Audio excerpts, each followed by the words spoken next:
Hello, this is James here, and in today's video we're going to be exploring the concept of why everyone wants to eat, but few are actually willing to hunt. Do you often stare at your results and wonder what if? Do you know that you should, but think that I can't? Do you wonder why luck doesn't favor you? You have goals that you're looking to accomplish, either today or in the near future. Yet those goals never seem to get any closer. Those dreams never seem to become achievements. So why is that? If you're looking to lose 10 pounds in the next 3 months, just looking up diet plans and different exercise routines while scoffing that third donut while sitting on your couch probably isn't going to do you justice. We all have different goals and dreams in life. Yet, a lot of the times we aren't willing to take the actions necessary to actually go through the process of changing to get to where we want to be. So what other principles can we gather from everyone wants to eat, but few are willing to hunt? It's the concept that we as people aren't actually entitled to the success of our dreams. So James, are we not entitled to dream? Are we not entitled to look forward at the things that we want? Are we not allowed to look at the lavish goods that we favor or that we want to have? No, that's not what I'm saying. Let me explain. For example, if you're hungry now, what would you do? You would order Uber Eats in the comfort of your pajamas and wait as the food gets delivered to your doorstep. Now, what would you have done 10 years ago?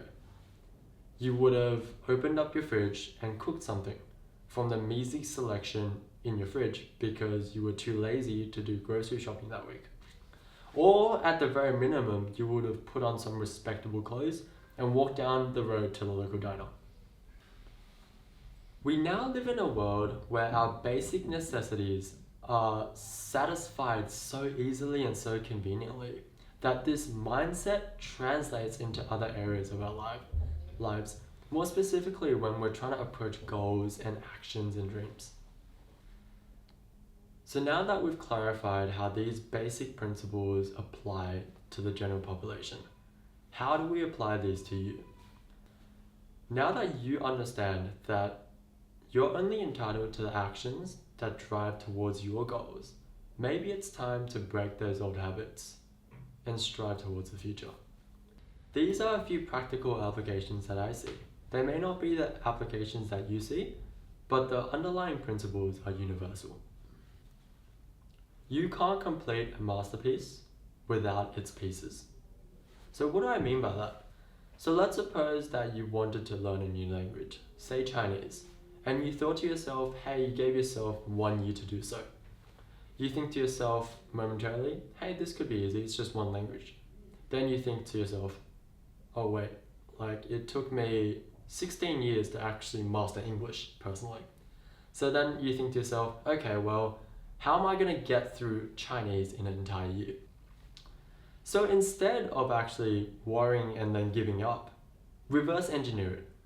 Do some research and you'll find that to learn the Chinese language and to read most books, majority of books, and understand the meaning behind it, you would have to learn about 5,000 to 6,000 characters. Now let's go back even further and break that down. Let's suppose you have to learn 6,000 characters in a year. So that would translate to roughly about 100 to 120 characters a week. But let's break that down even further. That would equate to about 15 to 20 characters a day. Now from something that seemed impossible, learning an entire language in a year, we've now broken that concept down into 15 or 20 characters a day. Now, I'm not saying that's easy by any stretch of the imagination, but from what seemed like a masterpiece, and now that's broken down into its pieces and its elements, we now have formulated a practical resolution to learning Chinese in a year. Another principle to consider is the concept of you reap what you sow. Translated literally, you get back in rewards in the form of the effort you put in. Let's suppose you drove Uber or taxi on a daily basis. Now let's break it down and suppose that you earned $20 an hour. Just by virtue of mathematics, you're gonna earn more money the more time you spend in that car on the road.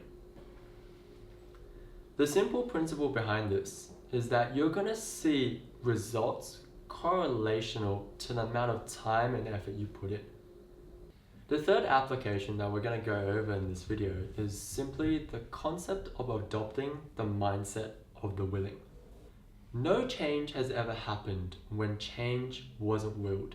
There's no point in trying to take actions to achieving your goals if the intention or the underlying intention of achieving those goals aren't fleshed out. So how do we create this intention? So intention stems from two parts. First, the reason for success is strong enough, then naturally your intention is going to follow, and naturally your intention is going to become clear. And more practically, start by taking action that feels comfortable to you. So stemming back to the example of Chinese, let's suppose you couldn't comfortably memorize 15 characters a day. Start with 10. Gradually build up to 15 and then to 20 when you're at a comfortable pace. That way you start building small successes, and then you can leverage those successes to build your confidence and then to build your motivation and intention so that you eventually get to 15 and then to 20 and then to your goal of 5,000 to 6,000 a year. Great work for getting this far. For more videos like this, hit that subscribe button and smash that notification bell. Comment down below if this advice has helped you, and share this video with someone that you think could benefit from it. I look forward to seeing you in the next video.